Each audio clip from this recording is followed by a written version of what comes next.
All right, so with the 3v3 YCS happening this weekend and some other events taking place as well, I figured we would talk about some topping deck lists.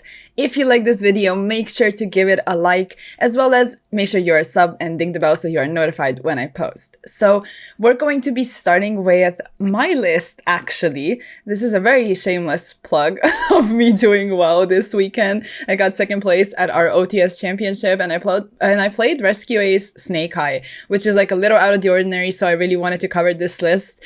And yeah, I just want to hype myself up a bit. So excuse that. Let's go ahead and get started. I played basically a bigger Snake Eyes package because I just feel like Rescue Ace on its own doesn't really do enough and it just bricks and it's not as good as other fire decks. But I wasn't comfortable with playing like Fire Kings or pure Snake Eyes because I haven't tested it enough. So this was the reasoning behind playing this actual deck. But honestly, I tweaked it a little bit from my last event that I went to where ratios were different and they did not work as well. The most important part is too Poplar. Like if you're playing with a bigger Snake Eye package or just Bonfire and Poplar, you have to play two of them because it feels terrible to draw it plus Ash or it plus Bonfire. So this is really important. Another thing that's a little out of the ordinary is no like second and third copy of Impulse and also Fire Engine, because I just really don't like these cards. They never seem to work out for me and I was just really happy without them when it came to this event. So yeah, as for other ratios, I think they make sense when it comes to Rescue Ace cards. I don't think you have to play 3 Hydrant because you have so many ways of getting to your level 1 fires. Other than that, 2 Witch is something I really like. You can play 1 if you want because this is 43, so yeah, but I did calculate my ratios and it's about 82 or 83% of opening a starter. So I know it's 43, but I swear it makes sense. So yeah, as for non-engine, we talked about it with my husband and we thought it could maybe be better to move like Talons and Callbite to the side and then move Nibiru to the main deck because it's really, really impactful right now. But I was happy with those ratios when it comes to the side deck as well. So, you know, non-engine, you can pretty much do whatever you want. Also, I didn't play the Raging Phoenix because I don't have it. I would probably play it, but you can do whatever you want. Again, some people started cutting Ambloeo from other fire lists, which we're going to take a look at in a second, to play Axis Code. And I like Axis Code. I've always been a fan of this with Celine. So yeah, this entire deck list is just pretty much everything I owned and felt like playing. So yes.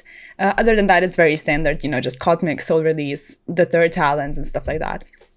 Let's move on to the winning lists from the Team YCS. Now, this first one, I'm pretty sure you've heard all of this already, but there may have been a decklist error, and that's why there's no Kirin in this decklist. It is Fire King Snake Eyes, but there's no Kirin. But when it comes to the other Fire King Snake Eye list from the winning team, there is 2 Kirin in this deck list. So this is the one we're going to be focusing on because I'm pretty sure this is the actual correct one. But because there was some error, obviously the other player played without Kirin. So let's focus on the correct deck list. Yeah, you know, Fire King Snake Eyes and Pure Snake Eyes, both of them are insanely dominant decks. And yeah, I guess the only thing we have to really talk about is the things that are out of the ordinary, because for the most part, these lists became quite standard. So I guess let's talk about Mourner. It's here because of Crossout. Crossout is much more popular in recent days. It's just so amazing with players encountering mirror matches all the time. So yeah, Crossout, just a really, really good card. I kind of got second place because of Crossout. I'm pretty sure I could have played into that board if it wasn't for this card, but you know, we're not gonna be salty about that. Let's talk about the list. So yeah, you know, Flame Birch, no field spell, which some players play the field spell, some don't, only 1 original, 3 Bonfire, 1 for 1 is really important. You just want to have access to your plays pretty much. And also 3 Witch, I think, is pretty much mandatory. Another thing that's mandatory is actually 2 Princess. More and more players decided to play this card at 2 as well. So yeah, let's quickly go over the Pure Snake Eye list as well. Very standard for Pure Snake Eye. I only wanted to touch upon the summon limit, which was in the side deck of all of the winning players. People started to play this over Anti-Spell, which was like the preferred floodgate in the side deck for the longest time. And there's also quite a lot of Bishios, which I also covered in yesterday's video when I talked about some tech cards. They're nice against Voiceless Voice and random matchups you might encounter. And other than that, I just feel like all of these lists are fairly standard. So let's move on to Flunder. We're going to be done with this very quickly because it's like one of the most basic Flunder lists. But, you know, top 8 YCS Vegas, we have to give props to the Flunder players. And yeah, you know, Shifter is here, obviously main deck, it has to be. There's also 2 D-Fissure, which is just a really strong card right now. As for pot cards, this is like the most standard ratio I've seen. Like every single time players will play 3 Duality, 3 Prosperity, 1 Extravagance, so it seems to be working out. There's also Thrust with all the important targets, which is like, I love Thrust in this deck and in Dispia as well. It just works wonders, I feel like, getting access to Talents, Ruler, evenly, and I assume there is the Harpy's Trap card in the side deck as well. It's pretty much mandatory. Then there's Voiceless Voice. I wanted to cover... I don't have a different list. There's only one Voiceless Voice list for today's video because for the most part, they are very standard. They play Super Polymerization and just non-engine and then Voiceless Voice cards. But I wanted to focus on this one because it actually plays Nadir Servant, which was not the go-to version. But this is top 8 from the team YCS. So yeah, it seemed to have worked out for this player. You obviously have enough space in the extra deck to play stuff for Servant, and you also have Maximus, so yeah, mainly this is why I wanted to showcase this list, because it also has a Shadow Schism together with Upcolon and Winda, so yeah, you know, if you want to play this kind of version of Voiceless Voice, you can test that out as well, but I don't know, for the most part, people just said that it's not as amazing, but of course... You can decide on your own. Then you have Pearly. So this is top 16 from YCS Vegas. 3 Pearly, 3 Pearl Lily. As for the non-engine, we have Ash, Bell in the main deck, which is interesting to say the least. But you have enough space to play a lot of non-engines. So, you know, for everybody expecting Voiceless Voice, Labyrinth, etc., it just makes sense. Veiler is also something that kind of fell off for a bit, and then players picked it up again and decided to play it. Then there's also Draw, again in the main deck, insanely impactful card, but not as amazing against pure Snake Eye, which just plays through Draw a little easier. Then there's Nibiru and Impermanence, and as for the ratios of your Pearly spells, I think it's very self-explanatory. There's also 1 Talents, which is kind of just... I don't know, it's a little off because it's 41 cards and then there's just 1 Talents here. I guess you could also like move one of the Bells or something to the side deck, but I guess it makes sense with their sighting patterns, so I will not, you know, try to be too smart about it, but I don't know, like why wouldn't you play 40, especially in a deck where you just really want to see your Pearly cards right now, that they are limited and semi-limited, but... Of course, to each their own. Then there's Adagnister. I also wanted to cover some deck lists from regionals that took place. This one is, of course, interesting because it's Adagnister, so we're going to go through this as well. Main deck Harpies is, you know, sure, okay. Only 2 cross out, which never really made sense to me, if I'm being honest. Like, if you play this card, just play 3. I don't know. I guess it's similar to, like, playing 2 Talents, but... I've always been a fan of this card at 3, it just makes the most sense. There is 1 called by though, and it is 40 cards, so if they really wanted to go for a clean 40, I guess it makes sense. As for non-engine, Nibiru, Ash, Draw, and also Impermanence, and as for the Adagnister ratios, I think they are fairly standard, but there's also Methmec cards in here, so Methmec Adagnister just being the more explosive version, being able to end on many interruptions actually, not to mention OTKing is very, very easy in this deck. So yes, let's move on to dragons, you know. I have to mention dragons. If I can mention them, if I can dig up a list of dragons doing well right now, I will make sure to do so. First place at the regional with 45 card dragons. I've seen versions with like 46, 45. I think you have to go over 40 to fit everything in and actually play your good dragon cards. So let's go through this. There's only 1 Druisworm. A lot of lists actually run 3 of them. which I am a fan of. I actually think Bestios have quite a lot of applications right now. The Red MD with Black Metal Dragon, mandatory, also 3 safer. You need all of your normal summons. There's 6 of them, which I think is fine. And then you have all of your rockets as well. There is the Caliber. Some players only play 2 Tracer, 1 Recharger. And then there's others that play Caliber or Silver Rocket, which I actually kind of like this. You want to have access to your tuners as well as non-tuners when it comes to rockets, especially since quick launch is still at 3, thank God, so you have access to this at all times.